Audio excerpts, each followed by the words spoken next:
go for broke. You always try. You always offer. You always counter. You're always out there. I hate working with people who don't follow that methodology, who lead with ego. Like there's no ego, with me. Even if I say that I just want everyone to lose and I want to win, like you got to be a good person. You got to play well in the sandbox, and you just got to work for the deal. Like, as far as sales are concerned, I tell everyone too, like, I don't work for the seller and I don't work for the buyer. And I tell them that to their face. I work for the deal. There's a difference between a dream chaser and a dream catcher. Thanks all for tuning in to Dreamcatchers, where we make things happen. Dreamcatchers was formally launched to unlock the hidden potential in successful, self-motivated individuals who desire to take their life's work to the next level but need support to evolve. We are a collective group of professionals with various backgrounds that use our talents to assist those individuals in realizing their wildest dreams by providing education, inspiration, and direction. This podcast is where we share the lessons we've learned along the way to catching our dreams and give you some context around the how and the why to each approach to put you further ahead on the journey to catching your dream. Are you ready? Ryan. Yes, sir. Welcome to the Dreamcatchers podcast. Thanks, man. Thanks for having me. So good to be with you, man.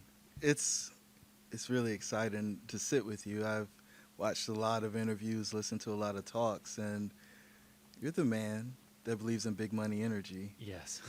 And that is not the same as fake it till you make it. Yeah. So let's go in the deep end right off the bat. What is big money energy? Big money energy is big magnetic energy, right? It's the feeling that you get from somebody when you are attracted to their success.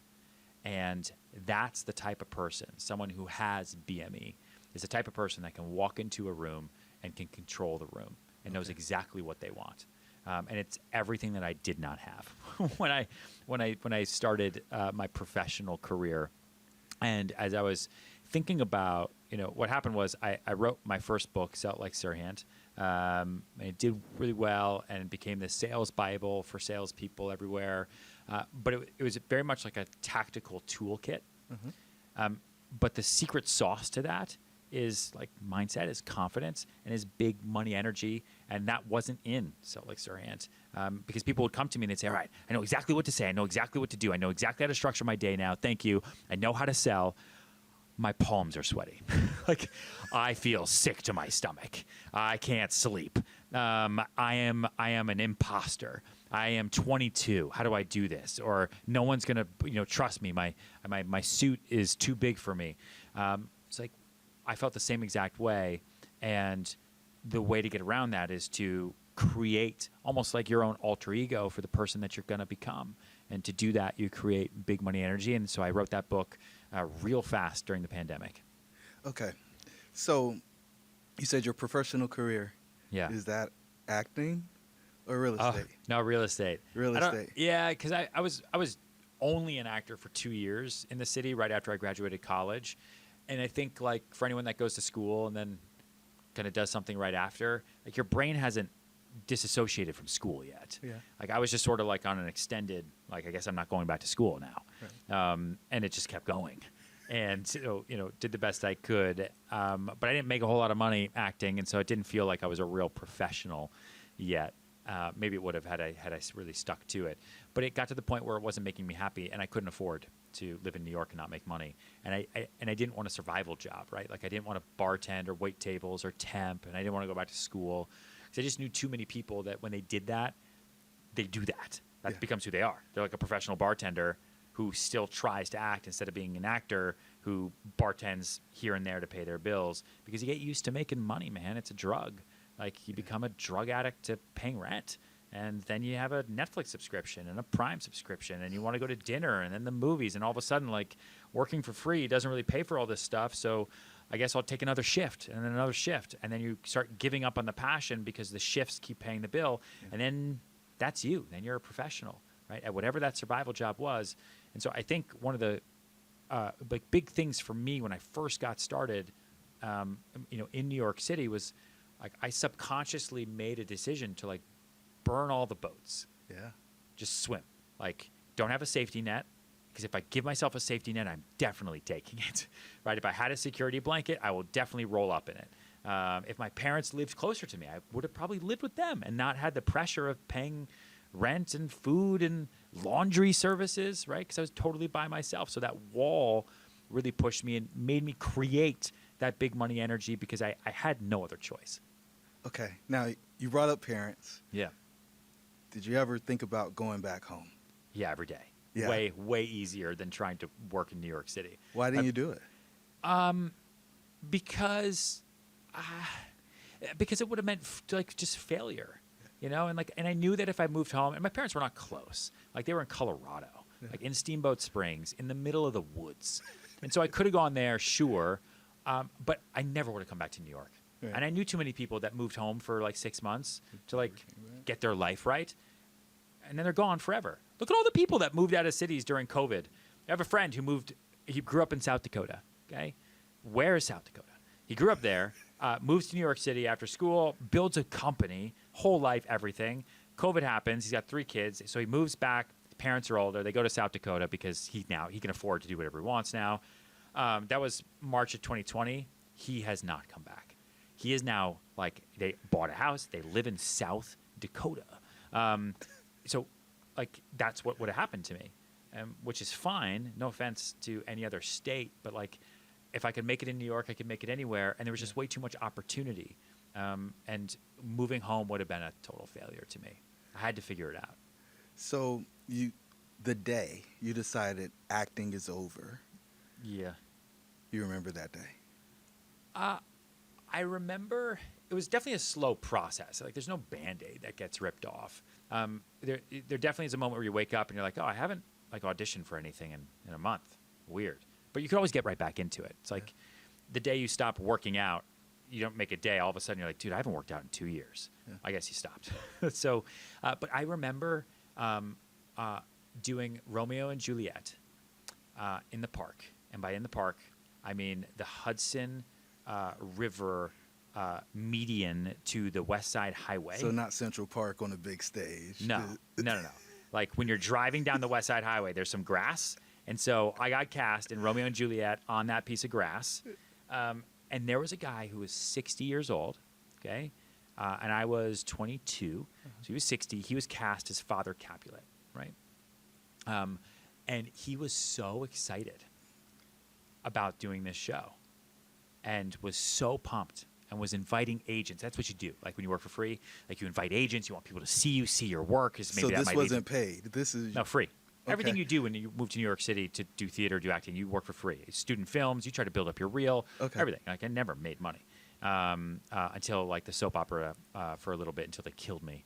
And I just remember him before opening, quote unquote, afternoon, he was so excited.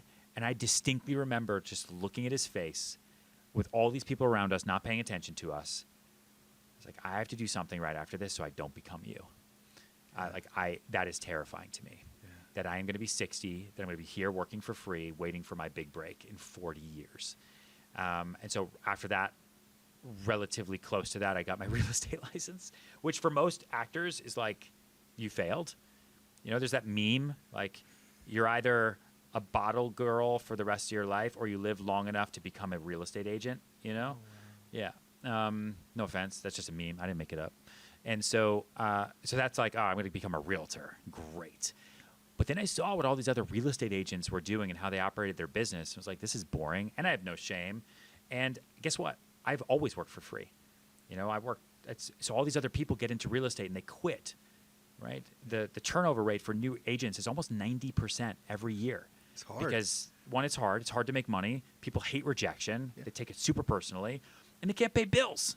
If you're a real estate agent and you don't close or sell anything or rent anything in a year, you're probably going to quit. But I was so used to working for free for 2 years and getting rejected personally, that if someone didn't take an apartment from me, I didn't think it was because of my nose or my voice. I thought it was because they found another one or they suck. You'll realize real quick, you become a realtor, grandmothers will lie to the face of baby Jesus to save $5. You learn real quick the way people will act around money.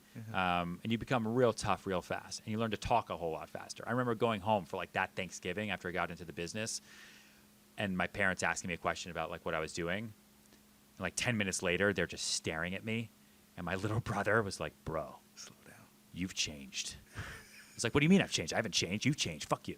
like, get out of my house. Pay me a commission. God damn it. I hate everybody. So there's definitely like a moment where I had to like calm down. Because when you work for yourself and all you're doing is like chasing deals and chasing commissions, like you work 24 hours a day. Like there's no, like if I'm not working, then I potentially am not making money. Like why would I take a day off? I might not make money. I didn't take a day off for my first 3 years because I was so nervous that I wasn't going to make money. So there's so many people out there who are scared to pivot or make an adjustment, change, because failure is a scary word. Yeah. You did it with acting. And Yeah. then I think you did it recently during COVID again. You talked about burning the ships. I burned the ships when I left corporate America. Yeah. And so I understand that thought process. The real question I have there is, why burn the boats? Why blow it all up? Why not just enjoy the comfort? Because once you have the trauma of not making money, right, then you start making it, going back into the deep end of the pool. I think it's terrifying for most people. They would rather just have what they have Yep. instead of risking it all. Yeah, I mean, great risk comes potentially with great reward. You know, I pivoting out of acting into real estate wasn't like a career pivot for me. It was a survival pivot, and I went from making no money to making no money. Right. So it wasn't like I was blowing up my life, which is also why I think I found success during the Great Recession, because a lot of other people had been making money, then all of a sudden weren't, and that's really, really hard to recover from. Yeah. I was just like, I guess real estate's really hard. I guess people get fired all the time. I didn't have a stock portfolio. I had like $0. You know, I worked out at a gym for free because I passed flyers out next to the F train on 63rd Street for a year and a half. So because I couldn't afford a gym membership. Gym memberships in the city are so stupid expensive. It's crazy. So I did a lot of work for free and work for trade programs. So I didn't have to have those jobs. So I could just kind of follow my quote unquote passion. But I definitely did burn the boats when I left my team behind. I had 65 people. And on July 1st, 2020, I left them all behind because there was no other way for me to take the next step in my life. Like I wanted to build something for myself and build something much bigger. And some of them understood that. Some of them definitely did not. And the world was on fire at the same time. And so I figured if everything else is on fire, my little fire is not going to be that big of a deal. And then when I put my fire out, everyone's going to be like, oh, look, he did it. And that's exactly what happened. I was able to find our headquarters in Soho for an amazing deal because I did it in October 2020. And everyone was like, oh, my gosh, someone just rented a building in Soho. That guy, maybe things aren't so bad, you know? And slowly but surely that snowball starts building. But I also knew it like deep down in my gut that blowing everything up and burning those boats was the only way for me to figure out like how well I was going to be able to swim. Otherwise, I'm just on a rowboat with a bunch of other rowboaters and we're just rowboating to the sunset and like, then what? I die? Like that sucks. Well, that's a lot of people's lives though, right? I mean, that's what they're signing up for with the traditional program.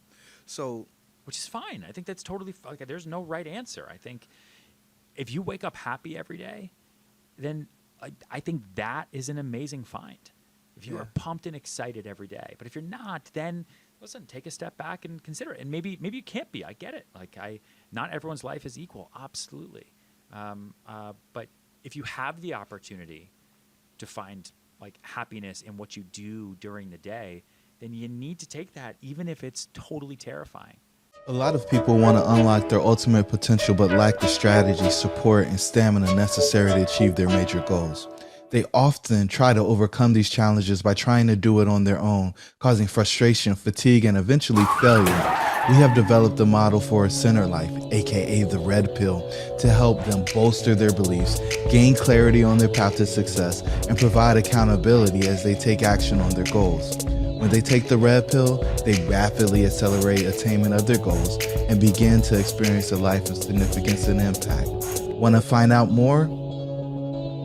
Hop over to jeromemyers.co. Now, let's get back to the episode.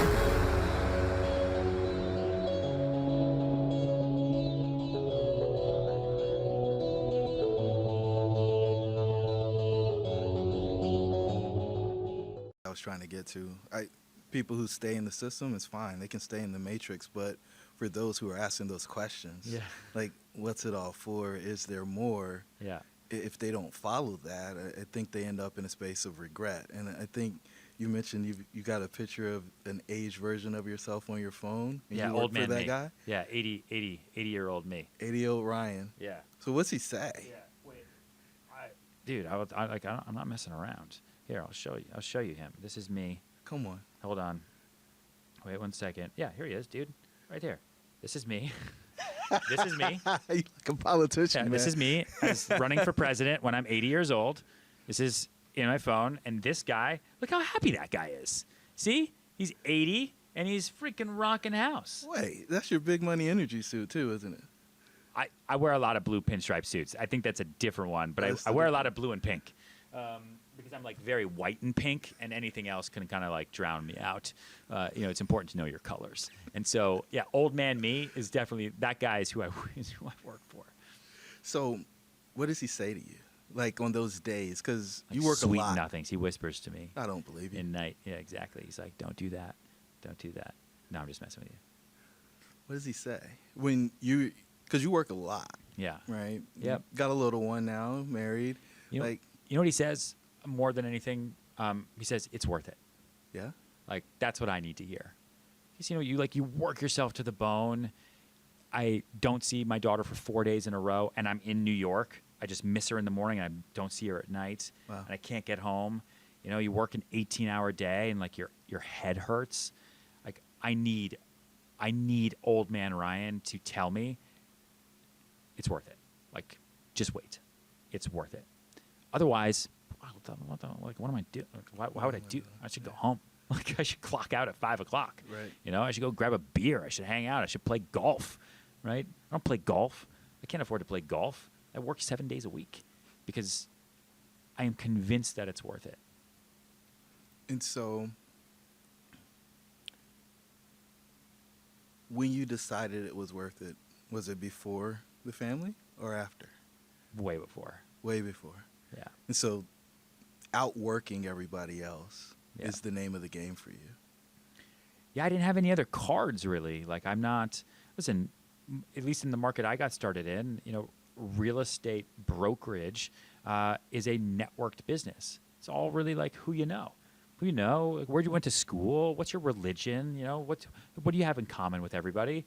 I was born in Houston. I moved 8 times before 4th grade. I grew up outside Boston. I came to New York City to do theater. That didn't work out. I was by myself. I didn't know anyone in New York. I'm not part of any clubs, any schools, anything. I'm pretty much an introvert, even though I play an extrovert on TV. And so I was stuck. It's like, so what do I do? Mm-hmm. And so back up against a wall, like you have to go big or go home. Wow. And like that was the only option for me, was to just really, really go for broke. Like, and again, what's the worst that can happen? The 2 worst things that can happen in life: 1, you die; 2, you go to jail. That's it. Like, as long as those 2 things don't happen, everything else you're probably going to be okay. Like Figure-outable. dude, Yeah. talking to strangers, saying, "Hey, can I do business with you?" That nobody does because you're like nervous and confrontation. Oh, I don't know, I can't do it. Blah, blah, blah, blah, blah, blah. What are they? Do you think that guy's really going to punch you in the face? It's the same thing with dating. Like when I was in high school, I was like too nervous to ask a girl out. She wasn't going to like me, and I was like, I had terrible acne and I was overweight. And he was like, "What's the worst that can happen? Like she's going to say no?" And I was like, yeah, she's going to say no. She's going to embarrass me in front of my entire school, and I might then die or go to jail. He's like, well, if you're going to do one of those things, then don't ask her out. Otherwise, you just have to ask. Like every time we would move, because we move so often, the first thing we would do, moving truck shows up, and my dad would take me and my little brother, and we would march down the street, and we'd have to go knock on everyone's door, and he would make us talk to the people inside and say, "Hi, my name's Ryan. My name's Jack. We just moved into town. Will you be our friends?" And it was the worst. And it was so uncomfortable, but I swear to you, I am still friends with those people to this day, because we were forced to make an effort. Because what's the worst that can happen? So, do you apply that when you're negotiating deals? Because you do some big deals. Yeah, always. I mean, you go for broke. You always try. You always offer. You always counter. You're always out there. I hate working with people who don't follow that methodology, who lead with ego. Like there's no ego, with me. Even if I say that I just want everyone to lose and I want to win, like you got to be a good person. You got to play well in the sandbox, and you just got to work for the deal. Like, as far as sales are concerned, I tell everyone too, like, I don't work for the seller and I don't work for the buyer. And I tell them that to their face. I work for the deal. I tell everybody, like, yes, my fiduciary is to you. I will do what's best for you, but I'm also going to push you for what's best for this transaction and what's best to get this deal done. Because that's why you hired me. If you just want a tour guide, you just want a buddy, there's just like a lot of other buddies out there. I am not your buddy, right? We're here to get deals done. And I think that's why we sell as much as we do. And that success beget other success for you, I would Success assume. begets success, yeah. Yeah. Yeah. People want to work with people who know what they're doing. And then, but it's also how you shout that success from the mountaintops. Like, you got to let people know, you got to be a bit shameless. How are people going to know that you sold that thing if no one knows that you sold that thing? How are you going to get more business? You can't be like the humble little secret successful person. You can, I guess, in certain businesses, but definitely not in mine. Yeah, being the best kept secret doesn't serve anybody well, I would guess. Yeah. And the confidence or the ability to articulate your ability to help other people is really, really valuable. Yeah. Especially with a proven track record. So the final question I want to ask all of our guests is, what's the one thing you want the listeners to take away from this episode? Dude, these questions today. What is the one thing I want everyone to take away from this episode? Like, if he can do it, I can do it. I love that. I used to say that all the time in the weight room in college. Yeah. In the weight room? Oh, yeah. I Yeah. played football, and somebody would get up, and they do something, and I'm like, man, I can do it too. Yeah. And Dude, if they can do it. When people do things that you want to do and you haven't done them yet, it's not to make you feel bad that someone else got that piece of success or got that win. It's to show you someone else in your immediate vicinity did the thing that you want to be able to do, which means that you can do it too. And if I can go from hand model to dead doctor on a soap opera to rental real estate agent to power real estate broker to running my own company, like all I did was say yes at every corner. Like, all I did was just keep pushing forward through all of the negatives. And like, you end up becoming like too busy to fail. I think that's like an important note that maybe we end on. Like, as long as you stay very committed and you keep that consistency and you work incredibly hard, you will be too busy to fail because you'll be too busy to notice that shit's on fire. Like, whereas everybody else is going to take a step back and say, oh my God, no, it was too fast. Or no, that's too big of a decision. I don't have analysis paralysis because I don't pay attention, and ignorance, I think, is part of my secret sauce. If I overthink things, dude, I wouldn't do anything. I'd be too scared, too nervous. Anxiety would take over me getting out of bed. But I make sure that I stay busy and I power through those minutes so that I don't fail because I just leave it in the wind. all of it's there. Ryan, if people want to find out more about you, hear more from you, how do they do that? They call you. What's your cell? At Ryan Serhant, everywhere.